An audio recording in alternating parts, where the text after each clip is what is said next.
Welcome, everybody. Ready to explore culture, beliefs, and trends? Stay tuned. Hey, everyone. Welcome to Bridging the Gap.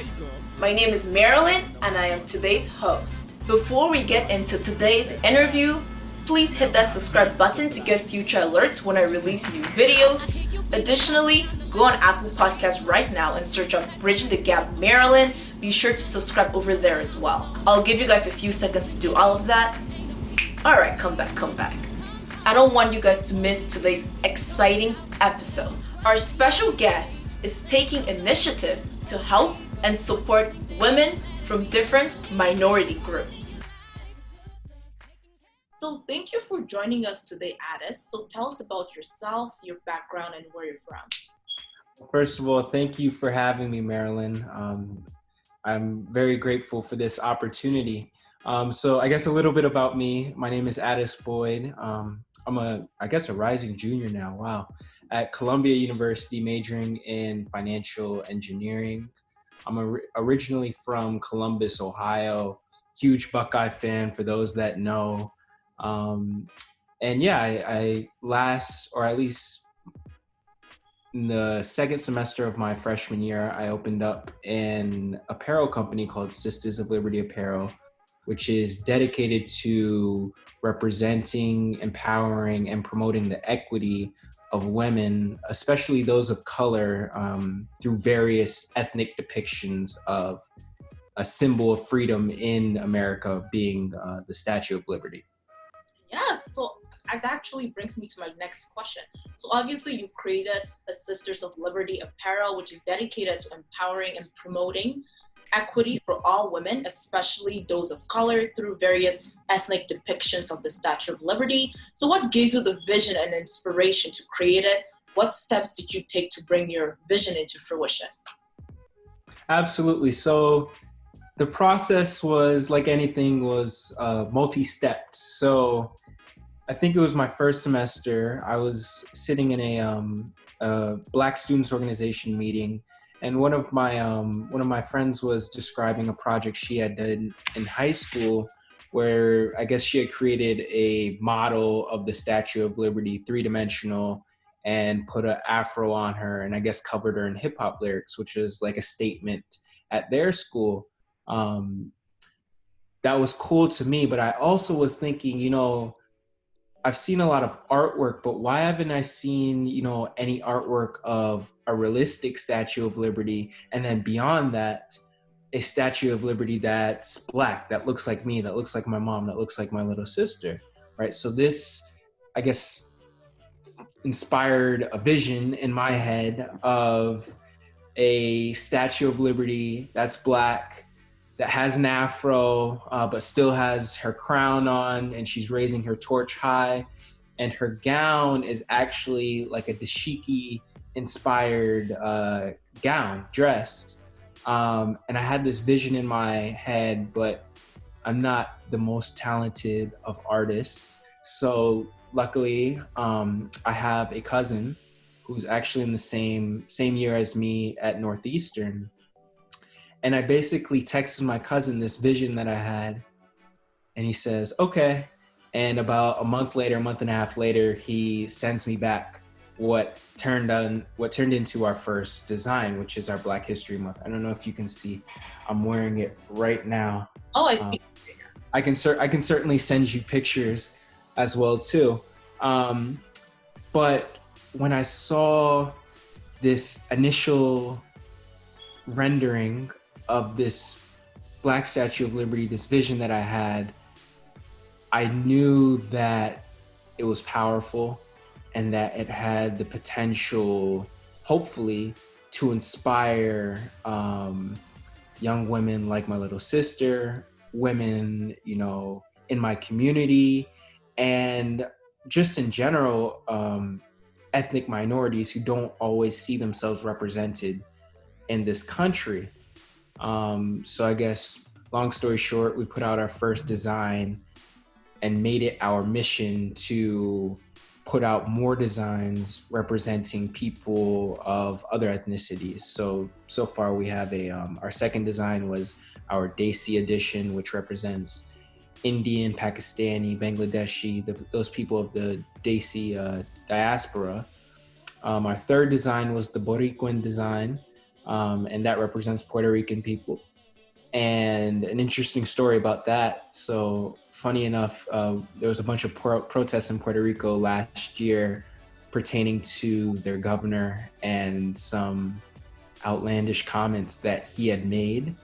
And our release actually coincided with, I think it was the morning after the governor had resigned. So it worked out really perfectly for timing.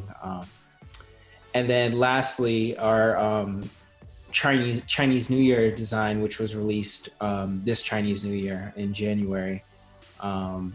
So we have those 4 designs so far. We're obviously planning to put out more. My goal is to represent as many people as we can represent.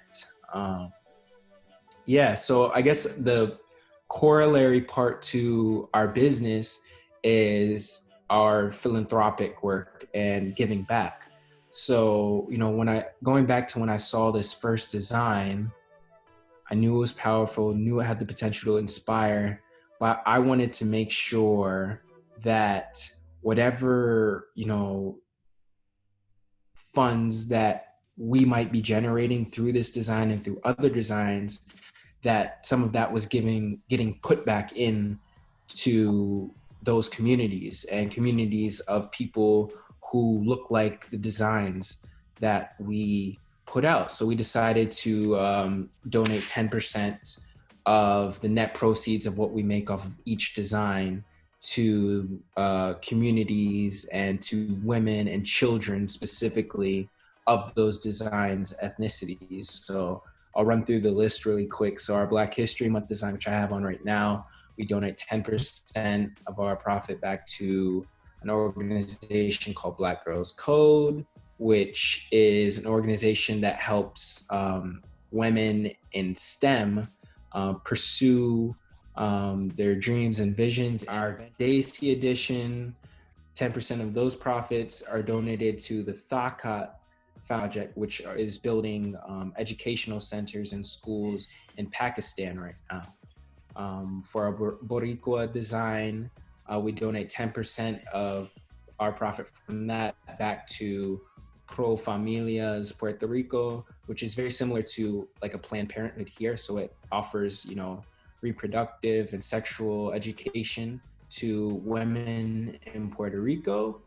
And lastly, our Chinese New Year design, 10% goes to an organization called the China U.S. Women's Foundation, which helps empower and support women of the Chinese American, of Chinese American ancestry.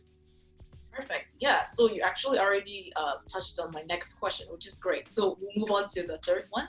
So given that we're in such tumultuous times, what do you hope to accomplish with your brand long term? So what message do you really want to drive home? For sure. So, in our mission is promoting equity and promoting equality. And now is an especially interesting time in terms of, a lot of people their eyes are being opened and to, the inequalities and injustice that Black people and people of color in this country have faced for centuries. And, I'm a firm believer of whatever this vision of change that we have. So in order to make, everything equal for everybody in this country and to level out the playing fields of sorts, and to really put an end to discrimination and oppression, I think, the first step is listening to people that come from those communities, listening to people that aren't of the same gender as you, listening to people that aren't of the same sexual identity as you. I think that's the first step. And the second step, which I think is where Sisters of Liberty comes in, is seeing those people represented. So once you hear them, now, I mean, you need to be able to see them in, I mean, positions of power, of course, but also just in general in everyday life.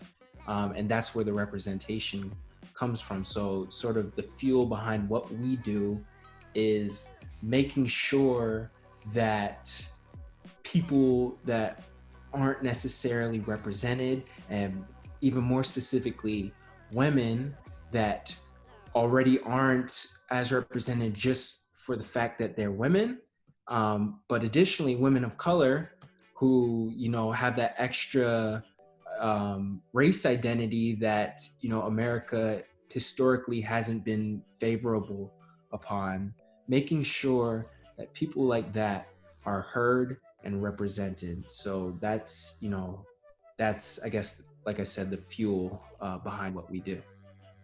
All right, awesome. You're doing such great work, and I'm happy that your design is definitely impacting minority communities. So thank you very much for that. And then lastly, are you working on any projects this summer? So I'm currently working on another project related to Black arts and art produced by Black people. And I won't give away everything we're doing, because we're still in a planning stage in order to get launched. But essentially, our vision is to help Black artists spread their work, whether that be through advertising or be through, you know, helping them sell their work. And additionally, we want to help, you know, Black artists that don't necessarily have the resources, especially in this time where we're in a recession right now, and you know, the coronavirus definitely messed up some things in terms of work and jobs in this country and all over the world. So we're trying to establish resources that can help Black artists. So I guess that's our short little spiel about what we're doing. And I'm doing this with a friend from high school, actually. So great work. Well, thank you very much for your time, Addis. I look forward to your future projects, and stay safe. Thank you, Marilyn. Thank you. You too. I hope you enjoyed this interview as much as I did.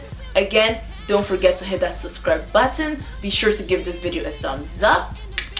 You can leave a comment down below about your thoughts regarding this interview or what you would love to see in the future. If you would like to listen to the audio version of this interview, head to Apple Podcasts right now and search up Bridging the Gap Marilyn. Remember to subscribe over there as well. See you next time. Have a wonderful day. Peace.